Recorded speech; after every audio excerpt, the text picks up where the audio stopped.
Hello friends, आप सभी को मेरा नमस्कार। मैं आज सुबह सुबह उठा तो मैं एक सोशल मीडिया पे कमेंट देख रहा था। उसमें सब के सब जो थे वो सवर्णी थे। ये सवर्ण समानता के अधिकार के पक्ष में कभी नहीं रहते हैं। ये जो सवर्ण में भी अगर हम ये कहें, सवर्ण शब्द भी गलत है एक तरह से देखी जाए, क्योंकि संविधान में कहीं भी सवर्ण शब्द का प्रयोग नहीं है। हम इसीलिए हम सवर्ण ना समझे, बल्कि हमारा अगर असली दुश्मन या असली हमारे हकों को नुकसान पहुंचाने वाला अगर कोई कौम है तो वो सिर्फ ब्राह्मण है। हमारे बाबा साहब अम्बेडकर का जो है दुष्व्यवहार उनके साथ करने वाला भी ब्राह्मण है। हमारे बाबा साहब की मूर्तियों के साथ, हमारे बाबा साहब के बनाए हुए संविधान के साथ अगर कोई छेड़छाड़ करता है तो वो ब्राह्मण है। इन ब्राह्मणों को पता नहीं क्यों इतनी प्रॉब्लम है ओबीसी एससी एसटी के अधिकारों से, कि ये लोग सोचते हैं कि मनुस्मृति हमारा ग्रंथ जो था वो सबसे बेस्ट है। इनकी मनुस्मृति में बहुत ही क्रूर और बहुत ही निंदनीय शब्द का प्रयोग हुआ है।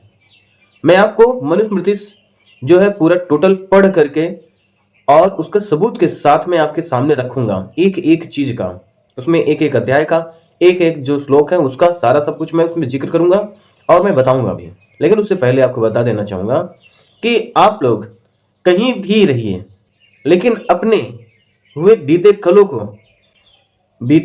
को पहचानिए, समझिए कि आज हम जो इस स्थिति पर हैं, खासकर ओबीसी एसटी और महिलाएं कोई भी है, महिला जो ब्राह्मण महिला होती हैं, ठाकुर महिला होती हैं और जो वैश्य महिला होती हैं, शूद्र महिला ये कभी कभी खुद को बड़ा उच्च समझती हैं और सोचती हैं कि इनमें ही हमारा गर्व है। लेकिन सारी महिलाएं ये जरा ध्यान दें, आज तक आपकी खुद की बनाई हुई कौन सी धर्म है, आज तक आपकी बनाई हुई कौन सी नियम और कायदे कानून है, आपकी बनाई हुई कौन सी जाति है और आपकी बनाई हुई कौन सी व्यवस्था है। यहां तक मैंने जब पढ़ाई लिखाई की और मैंने पाया कि सारी की सारी महिलाओं पे थोपी हुई व्यवस्था भी पुरुषों के द्वारा लिया गया है। यहाँ भी जब किसी महिला की शादी किसी पुरुष के साथ होती है तो कहते हैं कि महिला की कोई जाति नहीं, वो जिस पुरुष के साथ होती है उसकी वही जाति हो जाती है। अब बताओ कि महिलाएं ही पुरुष को जन्म देती हैं, महिलाएं ही पुरुष को जन्म देती हैं, लेकिन महिलाएं ही खुद दूसरे की जाति अनुसरण हो जाती हैं, लेकिन उनका खुद का कोई अपनी जाति नहीं है। तो इसलिए मैं भारत देश की जितनी महिलाएं हैं मैं उनसे भी कहूंगा कि आप अगर हिंदू धर्म का प्रचार करती हैं, हिंदू धर्म को सपोर्ट करती हैं और हिंदू धर्म में आप रह करके ब्राह्मणवाद चिल्लाती हैं, या मंदिर मस्जिद जाती हैं, या आप मुसलमान में हैं तो आपको बुर्का पहनना पड़ेगा, हिंदू में है तो आपको मनुस्मृति के अनुसार आपको पालन करना पड़ेगा। अब मनुस्मृति में ही आपके खिलाफ में जो घृणीय बातें लिखी गई हैं मैं इसी यूट्यूब चैनल पर आपको बताऊंगा, इसी फेसबुक पेज पर बताऊंगा।